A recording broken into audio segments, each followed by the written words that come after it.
I don't know. I don't know if he's even proven out to myself or anybody, just proven to Eldora, like, hey, I'm not going anywhere. Like, you're gonna have to start treating me nice here sooner or later. But everybody's like, oh, are you scared to go back? No, not really. Like, I think if you're scared, you shouldn't drive a race car. Green flag in the air.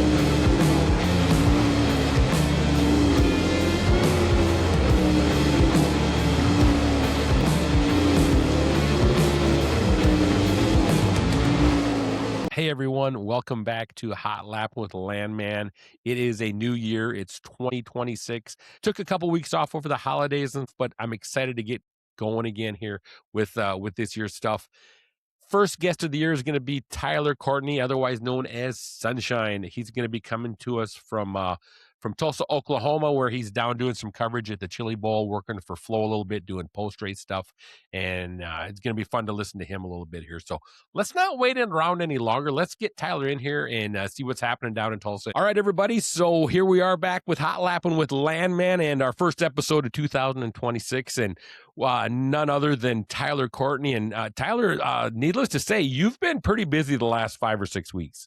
Yeah, just a little bit. Yeah, between holidays, getting married, um, doctor's appointments to get myself cleared for 2026, and it's yeah, it's been busy, but all of it's been worth it, to be honest with you. And my wedding was amazing, and I've got a beautiful wife now, and then all my doctor's appointments were great. So just yeah, busy, but been a fun time doing it at the same time. Yeah, and now you are also doing I think I know for sure a post race show, but possibly a pre race show too with Flo for the whole week of the Chili Bowl Nationals down in Tulsa too. So the old resume for Tyler Courtney keeps getting just a little bit longer. Yeah, not on the racing side, but obviously on the broadcasting side. Yeah, they're obviously, I didn't race the last, 4 months of the season there with being injured, and did some stuff with Flow and High Limit, but all the high limit races, and then kind of carried that over into Chili Bowl doing the post race show. Not I don't know if I'll be in the booths at all this week, but at least doing the post race show and kind of recapping the night and talking about the storylines and stuff like that. So it's been fun. It's cool to see that side of our sport and just kind of get a whole new perspective on kind of the other side of it and kind of how that all works and what those guys have to do night in and night out to get us to the whole world. Let's talk a little bit about last week's announcement that you put out on your social media pages and those things too. And everybody kind of knew your situation and was just kind of waiting to hear and some exciting news from you and your camp. Talk just a little bit about that release and how excited you are to get going this year. Yeah, so yeah, a few weeks ago, I had went to Pittsburgh to see my head doctor, Dr. Collins, and my eye doctor, Dr. Steinhoffel, up in Pennsylvania.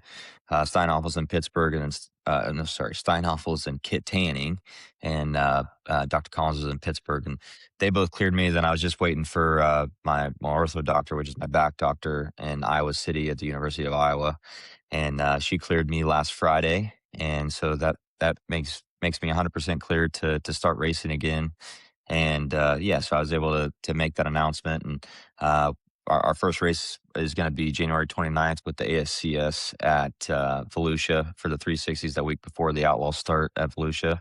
So we'll run the 360s and then carry it over to yeah, the 410s with the Outlaws there at Volusia. And sure I'll get my butt whooped just trying to get back in shape in a race car. I feel like I'm in pretty good physical shape at the moment, but driving a race car is a hell of a lot different than being in good physical shape. So, but I figured it was a great place to go. You get my feet wet again and not really have it count against us, right? We're not running for outlaw points or anything like that. So we can go there and, maybe suck for a couple nights and get our feet back under me and, hopefully be ready to go for March for the start of the high limit season. Yeah, and there's no speed at Volusia at all for you to worry Yeah, about no, there, but but with the at the neck same and time, all that stuff, or yeah, yeah. But I think at the same time, Volusia's typically a very smooth racetrack and stuff like that. But it is fast. But I think the faster I go, the quicker I'm going to get back up to speed here and yeah, just knock the rust off and go from there. It's a tough exactly. time of year to Let's go test anywhere when there's snow on the ground and most of the states right now. So it's kind of hard to go test anywhere that's, not way out of the way. Let's jump back, and let's just revisit. I know it's probably something you don't really want to dwell on, but for the fans, let's talk about the injury you sustained at Eldora back in July of 2025. And Eldora, damn, it's a love-hate relationship with Tyler Courtney out there a little bit, Yeah. but the extent of not just the head and the vision and concussion stuff, but you also physically had some stuff going on with your back, also, if I'm correct. Yeah. Yeah, so, yeah, my back was really the big one that, was kinda released to everybody. Like, I broke my T7 and, had to get a spinal fusion from T5 to T9. So that was, I think, like a 3 or 4-hour surgery, 6 I don't know how long. I don't remember, obviously. I was out of it, so, but, yeah, they went in and fused, put 10 screws and a couple plates in my back there from T5 to T9 just to, get it back in good shape. And so really that part of my back's even stronger than it was before, obviously, with having screws and plates in there. But so I had that. Yeah, then, I had a pretty good concussion that I never really had one like that to where it, kind of lingered on longer than, a week or so when you just get back in a race car and, go race again. So, learned a lot about all that with the head stuff and just getting myself back to 100% was a little bit of a process, but I got to learn a lot about our heads and stuff like that. So I it sucked going through all that, but at the same time, it was kind of cool to learn about you know our bodies and things like that, and what we go through in traumatic events like that. And yeah, then with my head injury became an eye injury with is a nerve injury on the back of your head here, and it made me have double vision, and that's why I had those glasses on for a long time. With they had prism lenses in it that helped me um, instead of having two of your heads right here in front of me. I got one now, but with those glasses on too, it would help just make you have one head too. So um, yeah, but luckily all that it kind of fixed itself, and my doctors told me that that would happen. And yeah, one day I just woke up and didn't need my glasses anymore, and I didn't see two of everything. So it was that was an awesome day, I can tell you that, because as much as cool as glasses are, I'm kind of glad I don't have to wear them anymore. Yeah, and that's weird that you say that. So did they say that's how it's gonna work out, or Yeah, they like listen, these are they gonna it's work and pretty soon they're just yeah, and like I was 100% confident I could race with those glasses on because I could see very well with them on. But yeah, they said from the start like it's a nerve injury, so it's like I basically bruised my nerve. So it's just a matter of how long it takes your body to heal that bruise to let it come back. And they said some people it comes back fairly quickly, and some people it may never come back. So luckily, I was one of the people that it came back not super quick, but it did come back. And yeah, I got my good eyes back, and I don't have to wear glasses in my helmet because that'd have been the first time I'd ever had to do that because I've had really good vision my whole life, so it was going to be a little bit of a getting used to process there, but luckily I got to avoid that. yeah, and I know some good racers too in the past, like, Greg Hodden especially, jumps into my mind was he literally told me way back when was like, "Dude, I couldn't race worth a crap," and I went and got glasses, and it kinda revived my whole career, so Yeah. I think as drivers, you probably don't appreciate or realize how important the actual sharp vision Yep. aspect of the racing is. Yeah, I Yeah, think even definitely so. even I think just people in general, I don't think I think kind of take for granted how important your eyes are. Yeah, it's definitely a scary process that I had to go through, but luckily everything worked out. And but yeah, but I like you bring up Greg like that. I know I've known a few racers that they go and get glasses like, man, I've been holding myself back here. Yeah. So, note to all racers out there, get your eyes checked going into Yeah, your 2026. eyes are one of the most important things in your body. That's for sure. Well, we've been talking about the injury a little bit here, and let's just cap it all up, and then we can move on to something else. But Yeah, 2023, same racetrack, another injury there too, more of a concussion type deal. I think Corey Day stepped in for you for a little bit there too, out on the West yeah, Coast, and some stuff like that. Macri. Yeah, we had Macri and Corey Day that year. Oh yeah, that's right. Yep, Yep. yep. Anthony come in too. So same track. I can't remember, was it the same 1 and 2 corner also even Pretty where that went close. down? This time was like directly in turn one. Last time kind of started in the middle of one and two and ended in two. Yeah, that time I broke T2, three, and four, but they were very small, like hairline fractures on the front of my vertebrae. Like I didn't have a brace, I didn't have anything. I had to sit out basically 4 weeks, and my doctor cleared me. Like that happened basically the same weekend. I know it was actually the same day. I got hurt on the same day, 2 years apart. It was wild. Um, Yeah, and I had and that jotted down too even. yeah, it is weird. So, but yeah, so from July, so I got cleared basically that year, like the day before the nationals started, and obviously I wasn't going to make my first race back to Knoxville Nationals because I have too much respect for one my team and the Knoxville Nationals to just show up and be there half-ass. So yeah, I only had to sit out a month that time, and everybody's like, "Oh, he broke the same thing." I didn't. It, like on the T, like there's, C, L, there's a whole bunch of stuff in your back, right? But yeah, I broke T2, three, and four the first time, and then this time was T7, and so a little bit lower than the last time, and yeah, just pretty different injuries. Like last time, it was just very small, minimal fractures. This time, T7 was pretty broke. It was pretty much split in half. So Yeah, well, I saw your car and it was pretty broke too, so yeah, from but that it did from it that but it second did its accident. job. It did its job, man, It did. like, Oh, it absolutely. did Yeah, not yeah. No, that's what I'm yeah, saying not is yeah, y not, dude, there's not one broken weld in that whole race car. It is amazing. no, and that's Brian Schneider's car, isn't it? Yeah, yeah, That he Brian, builds? Yeah, yep, I know I don't remember a lot from being in the hospital, but I do know he was one of the first texts that I sent in the hospital just thanking him for being the great fabricator that he is. absolutely. I've known Brian. I've been lucky enough to know Brian for Yeah, many years. He's from Sioux Falls, that's where I'm from, yeah, and he's back a when he great was dude. working with yeah, great dude, and like I said, his craftsmanship is second to none. That guy Yeah, they're can drop some beautiful dimes, race that's for cars. sure, Yeah, so yes, he can. yeah, yeah, yeah. So let's get back to Eldora, the good stuff. Either it seems like you're need a few band-aids as you're Yeah, exiting, or you're picking up a King's Royal win and some yeah. other great wins in the non-wing USAC stuff too. That's where I was talking about the love-hate relationship with Eldora Speedway. Tell me, where does Eldora rank for you in your tracks when you know you're going to a racetrack? How excited do you get? I mean, it's still very high for me. Yeah, it's a love hate. Like it's been part of really my only two injuries in my whole life have been at Eldora, but um, a lot of my favorite wins have came from Eldora. Obviously, Kings Royal being, probably number one at this point in my career, and then, I've got the USAC record for most sprint car wins in a row at Eldora. I think I've got a tied record for most midget wins in a row at Eldora.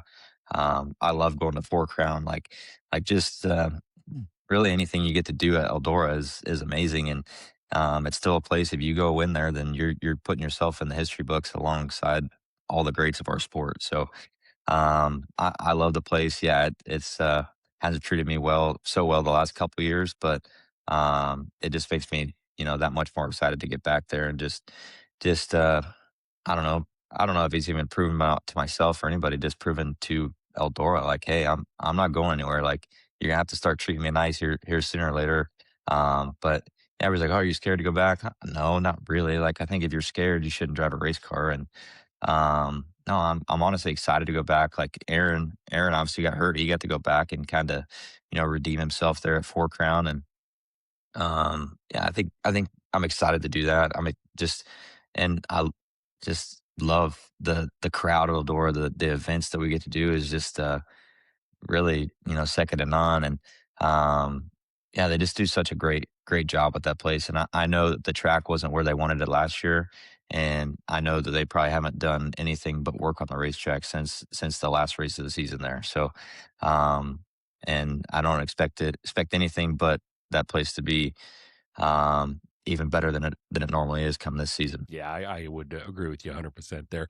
Something I was just thinking here while we're talking is, do you know Joey Saldana very well? Do you talk to Yeah, Joey ever at yeah. all? No, I don't talk to him a whole lot, but I would say I yeah, I know him decently well. You guys kinda have this the reason I brought his name up was you kinda have that same deal at Eldora, the Yeah. love-hate relationship. I know Joey got beat up there a couple times too, and just Yep. kept coming back and would continue to get the wins there too also.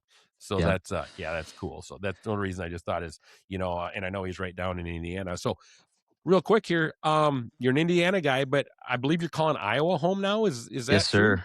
Yep. Yeah, born and raised in Indianapolis, and then, yeah, last November, me and, Asia, we moved to Iowa. She's from Iowa originally, so she moved back, I moved to Iowa. We live in Newton right now, right down the road from the big racetrack, the NASCAR track, and about 30 minutes from Knoxville. So, just really, it's about the same as Indiana, just, probably a little bit colder in the wintertime, but there's still cornfields and racetracks, so it's about the same. You're sitting in Tulsa right now. Chili, we're in the middle of the Chili Bowl. Probably a race that is also pretty near and dear to your heart. Also, how hard is it to go there for the week, knowing you're not going to get to cut any laps?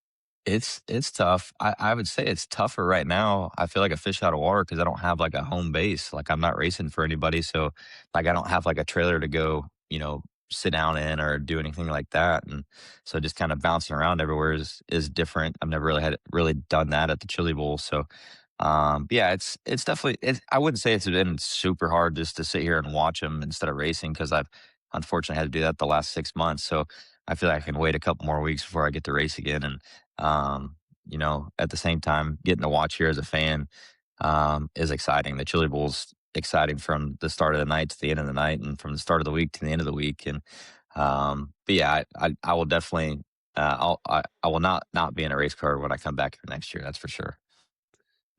Well, I know that Lauren and the NOS crew have plenty of drivers there and team. Yeah, I would almost call them maybe teammates of yours in a yeah, sense. I would say grab a trailer, get a lawn chair, yeah. and say, No, "Hey, it's listen, I boys, kind of bring me some bounce NOS, around and from I'm all gonna." yeah, bounce around from all the NOS guys. Really, that's kind of how it goes. And then I've actually and Darren Pittman's got his trailer there, and he's not here yet because I don't think he races till Friday. And um, they've so they've been pretty welcoming. Carmen Trucking is a sponsor of Geo's, so he's over there with Darren. And so we've kind of hung out there for a little bit, and then yeah, just kind of bounce around. But yeah, I would say that's been the weirdest part is just not having like a home base. Yeah, definitely. And you'll have to tell Gio, like we were talking before the show, so I'm just gonna tell everybody, you guys have Yeah, a VRBO over there in Tulsa yeah, somewhere. We're not gonna disclose where by any means, but no, yeah, I think you're rooming with Gio this year also, yep, and you need to let Gio know that hey, we spotted him on TV Monday night, and yeah, he sticks out like a a big sore old thumb. target, and he better watch what he's doing because all of America is watching him up there in the stands Yeah, having fun. and he's got a big So corporate sponsor now with Chili's. yeah, he does, he does, so Yeah, that's probably where he went for lunch, huh? yeah, I Yeah. think so. I think he's going to get himself a triple dipper, Yeah. but but So how much yeah, fun is it how much fun is it for you to work with the Flow crew? And I'm gonna tell you, you're a natural, Tyler. I don't know if you realize or not, but you're enjoyable to listen to, and I know it's probably not where you wanna be, but maybe someday down the road, it's what you end up doing too, but, is it something that you've taken a liking to? yeah. Honestly, I think the first couple weekends I was kind of nervous being up there and just kind of really learn the ropes and like learning how to do it and stuff like that. And it's still hard. Like I know we all might give uh shit to some of the announcers or make fun of them here and there. I will never do that again. Their jobs that they do, man, is way harder than it seems. I mean, stuff is happening so fast while you're trying to talk about it. Like you'll talk about something and then 10 things have already happened and you're trying to catch up on that. And they make it seem a lot easier than what it is. And but I've enjoyed every minute of it. It's been a lot of fun, and just seeing like kind of the production side of everything, and streaming's become such a huge part of our industry, right? And just getting to see how that all works, and yeah, I mean, obviously it's not exactly where I want to be, but definitely gave me an idea that maybe I could do it when I'm done behind the wheel, but yeah, I don't envy those guys right now. I'd have to I'd have to do a lot more of it to get a lot more comfortable at it, that's for sure. Yeah, absolutely, and kudos to everybody in the broadcast world. I realize how hard it is just to try to put It's together a little, a 45-minute it's podcast, tough, and man. so, They, obviously, with I don't got a producer yelling in my ear or nothing, I just gotta yeah. yeah, so I mad props for the guys that do that stuff for sure. So, um, obviously, you guys are getting ready for 2026, and you talked about you're gonna make an, appearance probably down at Volusia, to get some laps in for you and try to get the back up to speed and probably more along, the mental side of it, along with the physical side of it too. But Yeah. you've got the high limit season coming up where you guys are going to go full time with that again. And I just want to talk a little bit about your crew chief, Jake Argo, and you have been together for a long time. And how has that really? How do you stay in touch with Jake? Well, especially with this long downtime that you've had, I know you were at the track quite a bit, as much as you could be too, but and talk a little bit about the relationship you have with Jake, because I think having a long lasting relationship with the crew chief is almost as valuable as having a 1,000 horsepower motor sitting in the rails. Yeah, I think, yeah, our relationship, I would consider it kind of like a almost like a father-son relationship. Like, just, we can pick on each other, but we know, I don't know, we just communicate very well. And yeah, I think, yeah, honestly, I've known Jake probably since I was like 10 years old. He when he came out from California, he was, doing stuff, and he was working on a quarter minute team when I was racing quarter minutes, and so I'd kind of met him then. So I'd known him for a long time, and then I think he started with us in 2020. Then he came full time in 2021. So, um, yeah, it's been a great few years here, and but yeah, and I think our relationship gets stronger and stronger every year. And I think, unfortunately, through injuries and stuff like that, we kind of grow appreciative of each other even more. And it's been an awesome relationship. I think I don't I don't want to do this without him, and I don't think he wants to do this without me. And I know we're both super excited just to get to work with each other again, this year. And injuries suck, but it does change perspective for a lot of things on all of it. And I do think it brought really my whole team closer. And um, I, I probably gained a little bit of closer friend at a Geo now with him, filling in for us there for really the last 6 months. And but yeah, back to Jake, like, yeah, I would say it's probably more like a father son relationship. I think at one point my wife said, "I think you trust Jake more than you trust me." And I was like, "I kind of have to.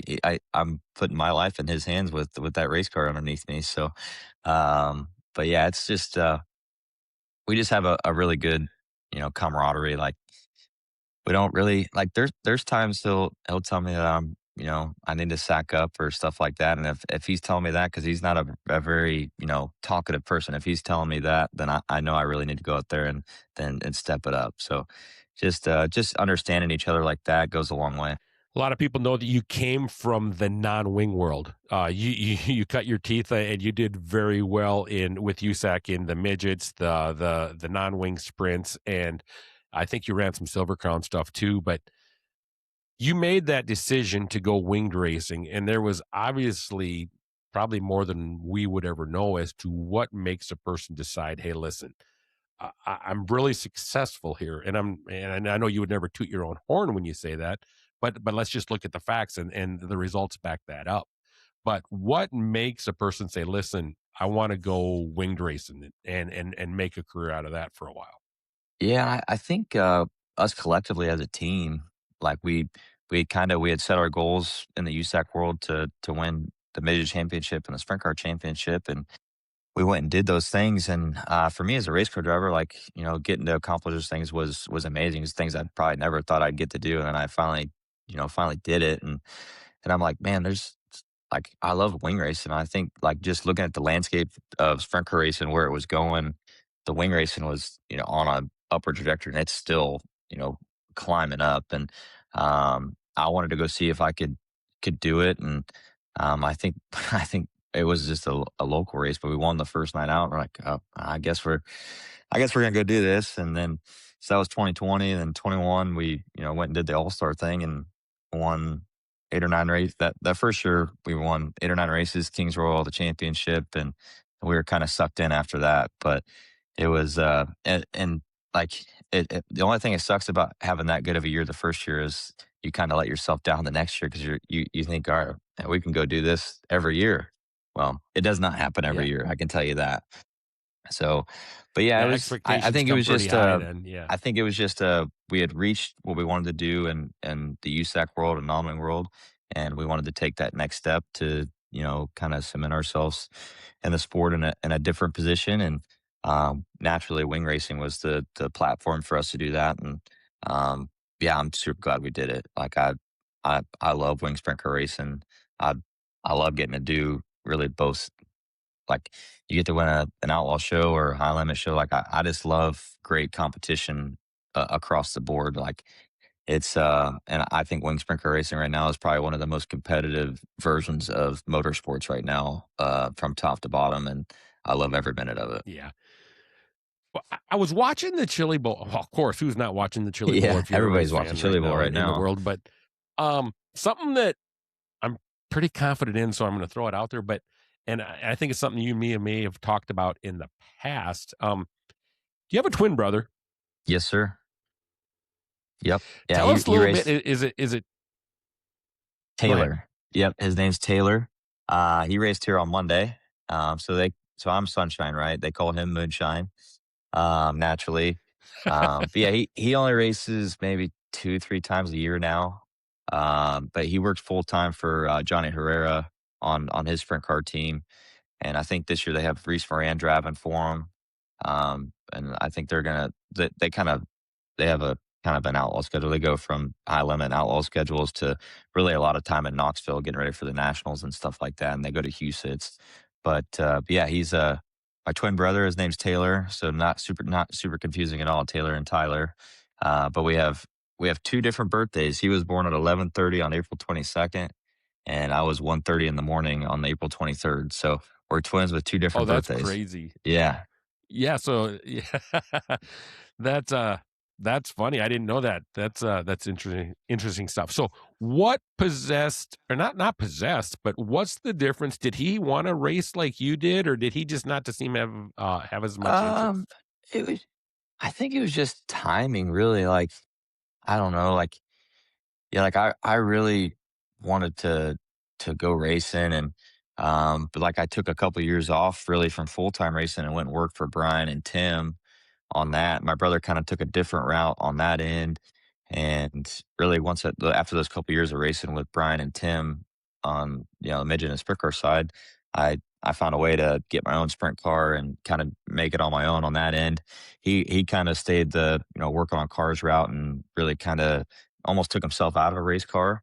Then as we got a little bit older, he bought his own race car and did some 305 stuff and stuff like that. But now he's obviously he's still got the racing bug too. But now he's just got a full time crew guy with Johnny Herrera, and kind of tries to fit in a couple races when he can and their schedule.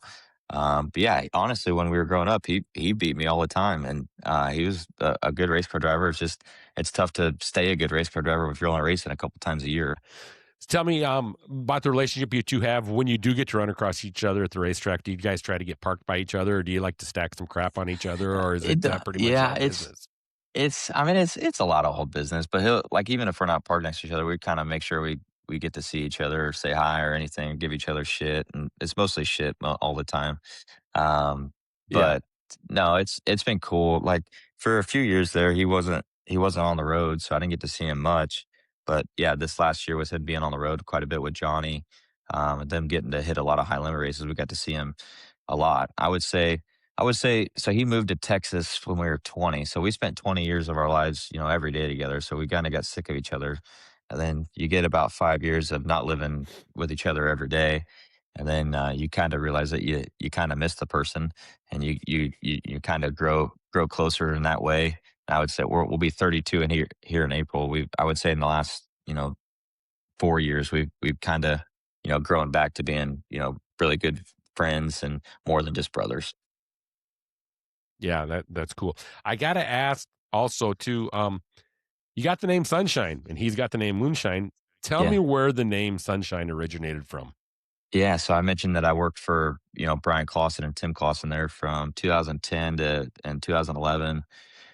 I used to have long blonde hair, and I the movie Remember the Titans. Have you ever seen it? Yep. Yep. So the quarterback in the movie, he's got the long hair. They call him Sunshine. Well, I showed up to the shop one day, and Brian started calling me Sunshine. And then next thing I know, everyone in the pits is calling me Sunshine. And then I showed up to Chili Bowl, my first Chili Bowl in 2011.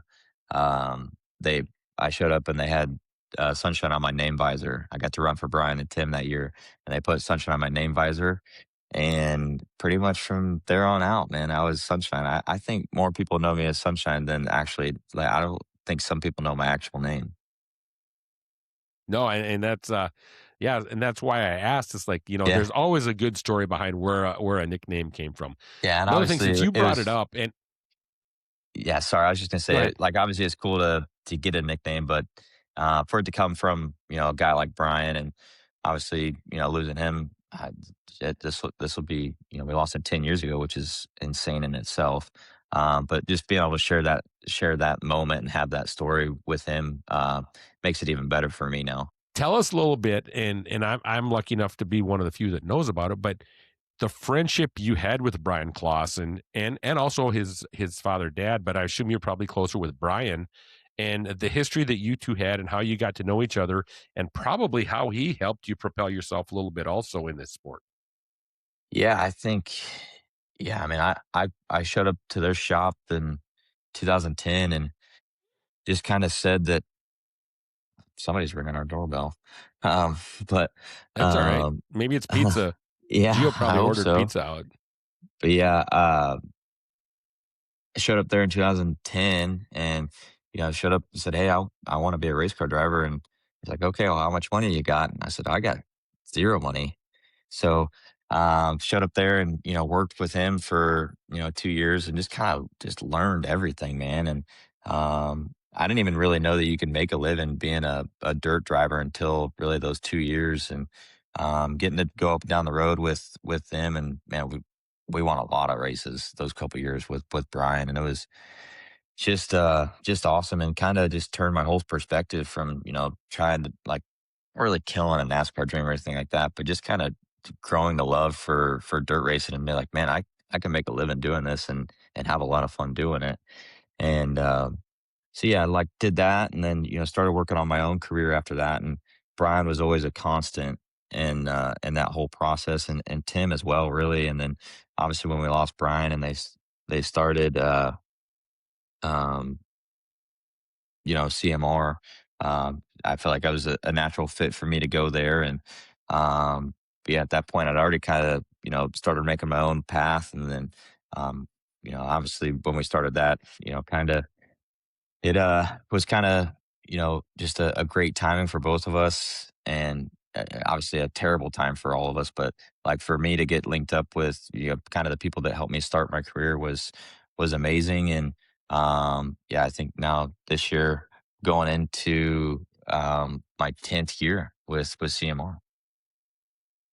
Yeah, and talk a little bit about your relationship also with not just Tim Clausen, but, Richard and Jennifer Marshall also too, because obviously it takes a lot of people, to make an organization successful, and you guys have been successful. If you look at from just your history of when you guys started, and you've always been able to have some great accomplishments year in and year out.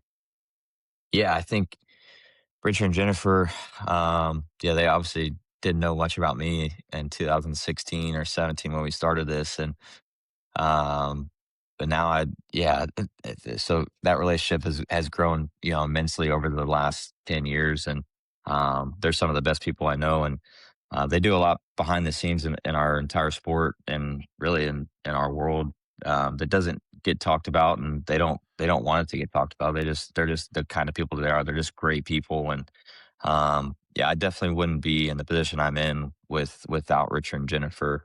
Obviously, Tim and Di, on the other side, they've been a part of my life for a long time, but the last 10 years, my life would be a whole lot different if Richard and Jennifer weren't involved in it, as well. Absolutely. So, um, I know that you won the 2021 All-Star points championship, and that was, I think, do I remember right? That was a heck of a battle right down to the end.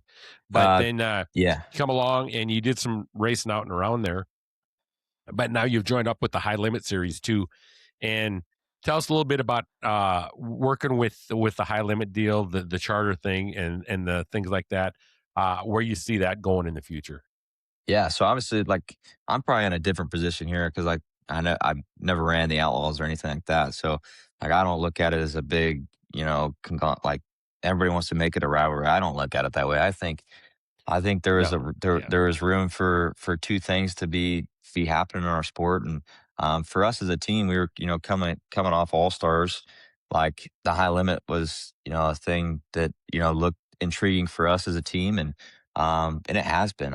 I've loved every minute of being a part of it and kind of being on the ground floor of building something. I think that's cool.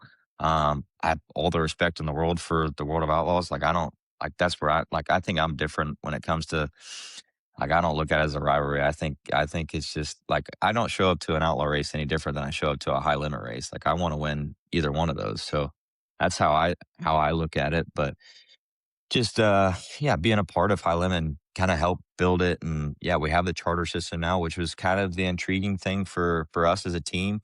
Just something different that the sport hadn't really seen. And I think it'll probably have a little kinks along the way? Yeah, probably. But anything that you're trying to build is going to have kinks, and um, but yeah, I'm a pretty big supporter in what we do at High Limit, and um, it's tough, man. Like, I mean, I thought the All Stars were tough, and then you come out here on a national level, and you're racing against Brad Sweet night in and night out, a 6-time champion, and it makes you step up your game pretty damn quickly. with that in mind, also you've got, like I said, you've got the season coming up. How are you preparing? Obviously, it might be a little bit different this year compared Yeah, to the last coming off.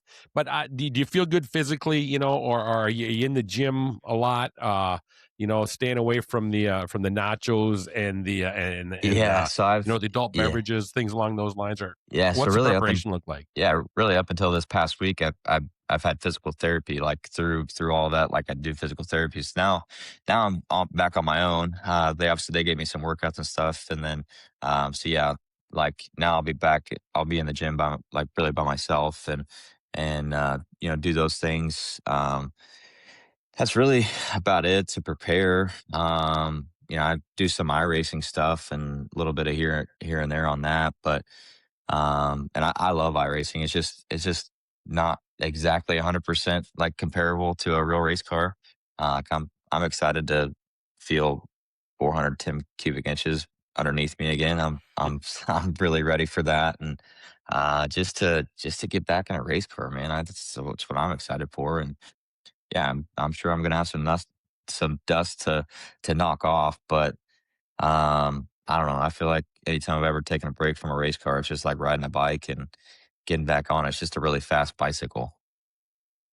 Yeah, absolutely. All right. So one other thing, Tyler, I wanted to ask you about too, and I'm not sure, but I think you and Chris Wyndham used to race quite a bit together too. And are you guys still pretty good friends too? Yeah, I would say so. We're probably a little bit. Our lives have changed quite a bit here the last couple of years. He's got a baby boy now, and I moved to Iowa and got married, and then this was kind of the first time we were on two different tours. Like he went outlaw racing, and I went high limit racing, and really from man, I started racing USAC in 2013. From 2013 to even I think I ran one All Star year without him, but from 2013 to 2024, we were on the same tour for really that whole time. I would say 2014 is when I got to know Chris really well. So I mean, yeah, I mean over 10 years that I've spent racing with him. Weekend to weekend. We spent a lot of time in the truck going up and down the road together, and hotel rooms and all that kind of stuff. So yeah, it was. So yeah, but I would say yeah, our lives have kind of grown a little bit different here the last year and a half or so. But I think that's part of getting older and and all that. But I would still consider him one of my closest friends. And the reason I brought that up was the fact that you guys actually probably turned more laps at the same facility together. And of course, that's going to lead to every now and then you're gonna have an incident, or you're Yeah. gonna get into it with somebody, or there's gonna be maybe a Oh, short slide job or something like that too. we've had But a couple you of them. and you've probably had a few nights where you might have been riding down the road together, but one was in the front seat and one was in the back seat instead of sitting Yep. up front together, Yep. yeah, laughing it up. No, But I to can tell you keep there that was relation, yeah, I'll just tell you one story that there was one night we were in Bridgeport, New Jersey, and I think I short slid him for the lead and kinda knocked him off the racetrack, and I didn't end up winning the race, somebody else did, and, yeah, we had to drive from Bridgeport to Weedsport that night, and I don't think I would say that's like a 4-hour drive probably. I don't think we spoke one word the whole yeah, time, but by the time we woke up the next day, everything was good and all that kinda stuff. We couldn't, like, too good at like racing's one thing, but friendship goes a long way past racing. And so I think we all sit back and think about that after. We can be mad for a couple hours, but eventually you just got to get over it and move on. yeah, the old 24 24-hour rule in effect for Yeah, that night, obviously. You don't say nothing, I won't say nothing, and we won't have a blow up, and nobody will have yeah, a black eye here, so we'll be good. exactly. Yeah. So, but like I said, the importance of for what 2014, we're talking over 10 years for Uh you guys huh. to maintain that close relationship, slugging it out night and because obviously you were both contenders every night, everywhere you went. Yeah, yeah, and it's Yeah. yeah, it was tough for sure. But yeah, I think yeah, like you said, kind of 24-hour rule. Like yeah, there'll be times we might not talk for a day or so, but eventually, like, hey man, you wanna come over? Like, he lived in St. Louis for a lot of those years. He's like, "Hey, you wanna come go to a Cardinals game or a Blues game or something like that?" "Well, yeah, I'm coming." So, yeah, Yeah. just stuff like Yeah. that, right? But, yeah, there's times you're probably we were probably mad at one another for something that happened on the racetrack, but like I told you, racing lasts, kinda this long, friendship lasts this long. So, it's all part of it. Like, you're gonna make some enemies along the way, and you're gonna make some really great friends along the way too. And ironically, Chris was my last podcast that I did for 2025. So I got you in for the first one of Perfect. 2026. And that's what Yeah. just kind of jogged my memory back to is I think Chris had mentioned that you guys did a lot of stuff together there for the Yeah. while too. And now you've both settled down. He's got a little bit of a head start on you with Yeah. the baby. But Yeah. the marriage stuff is pretty much you've kind of got him covered there right now. Yep. But Yeah, but he you got guys engaged you're over the off making season and yeah, yeah. So he now the got pressure's engaged, on you so to get the kid going, and yeah, no but shit. I'm just giving you crap there, obviously. So, um, other than that, Tyler, like I said, there's so much stuff we could talk about. I know you are in Tulsa, and I know you probably got to get over to the expo. You probably got to get some food in your system first, though. Just a And little bit. if you and Gio probably didn't hit the sack immediately after the races last night. And I know you got the gals with you there too, so it's not like you guys are bunking together literally here. Yeah. But yeah, so some fun going on down in Tulsa. And I just want to tell you, I have really enjoyed what you've contributed to the broadcast, not just at the Chili Bowl, but unfortunately, while you had to sit out for a while too, Yeah. you do a really nice job. I just want to tell you that. So don't let anybody that's knocking you down backwards. I don't think they would be anyway, but Yeah. you do a really nice job too. So fun to listen to you there. Look forward to you again tonight on Flow and your stuff, and then seeing you down the road in Volusia. I'll be down there. But best of success to you guys in the upcoming season. Well, thank you, Lanny, and thanks for having me, and it's always a pleasure talking to you, but yeah, can't wait to see you down in Volusia and, be back behind the wheel of a race car. Perfect. All right. Have a good one, buddy. We'll see you later. Yeah. Thanks, Lanny. Okay, everyone. So that is going to do it for this show. It was great hearing from Tyler Courtney and being able to get to spend some time with him. Great to hear about the comeback and how he's doing and getting ready to get back in the car for the season. Like I always say, if you guys can give me a follow, give me a like, subscribe to my stuff. Appreciate that very much. Just helps me out a little bit. And hope you guys all have a great week. We'll see you next time.